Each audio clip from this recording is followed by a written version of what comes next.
Hey, Shoreline, just coming back with you Monday at noon. Just coming to you from our fourth bedroom at our house, and when you're in the fourth bedroom, you come across some old pictures, and I came across a beauty of a picture from I think my maybe eighth grade year, freshman year of high school. Man, look at that! There's some serious hair going on my part. I got some color of a shirt on with a sweater. I don't know what's going on there. My blue sweater. But I got my brother, my sister.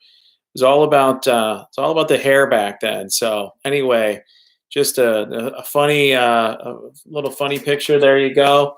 Um, Speaking of looking at faces and seeking faces, the text this week is or today is Psalm 27:8. Seek my face. You've said, "Seek my face." My heart says to you, "Your face, O Lord, I shall seek."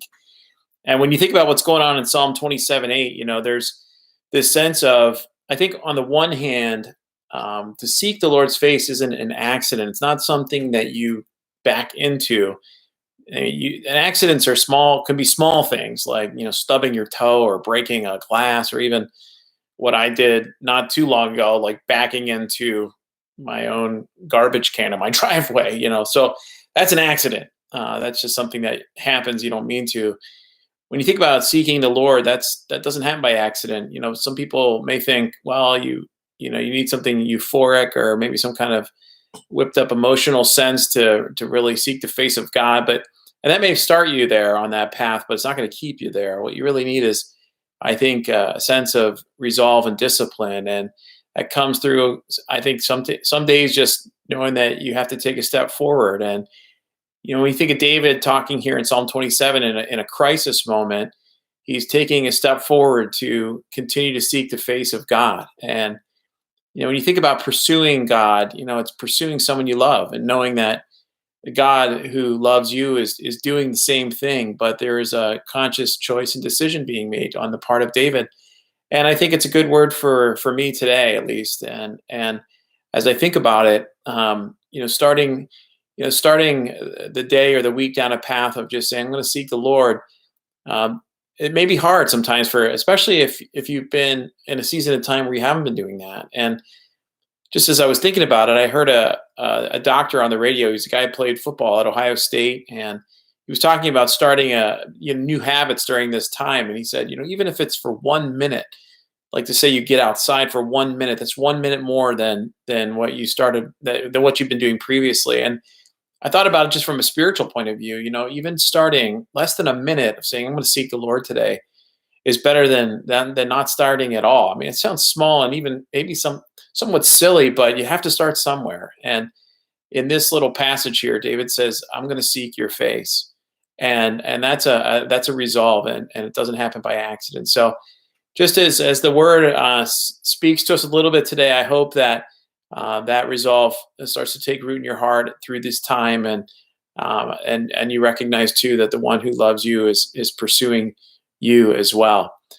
We've been doing this memorization thing, and I got to tell you, like it is challenging. Especially, I haven't been as up on memorization as I would have liked to, but this period of time has really got me thinking about it again, and so I'm gonna give it a shot. So here we go. The Lord is my light and my salvation. Whom shall I fear? The Lord is the stronghold of my life. Of whom shall I be afraid? When evildoers assail me to eat up my flesh, my adversaries and foes, it is they who stumble and fall. Though an army encamp against me, my heart shall not fear. Though war arise against me, my heart, yet I will be confident. One thing I have asked the Lord, that I will seek after, that I may dwell in the house of the Lord all the days of my life, to gaze upon the beauty of the Lord and to inquire in his temple. This is the part that always gets me. For he will hide me in his shelter in the day of trouble. He will conceal me under the cover of his tent. He will lift me high upon a rock. And now my head shall be lifted up above my enemies all around me. And I will offer in his tent sacrifices with shouts of joy. I will sing and make melody to the Lord. Hear, O Lord, and answer me when I cry aloud. Be gracious unto me and answer me. Okay, I'm pretty close there on verse 7, but as you can see, memorization is tough. And I'm in the thick of it. And maybe you'll join me just for maybe one verse. I was thinking about it this weekend, just even if you start on one and just try and get Psalm 27:1 down, even just kind of make that part of the melody, part of the rhythm of your own heart. You just got to start there and see if you can build it. So anyway, Shoreline, miss you, love you. And we'll be coming with some Good Friday, a Good Friday time, Friday night. At least sometime on Friday, we'll release a recorded time of song and a little sermonette. And then, of course, Easter Sunday. And we'll be thinking and praying through what God has for us during this Holy Week. We'll see you soon.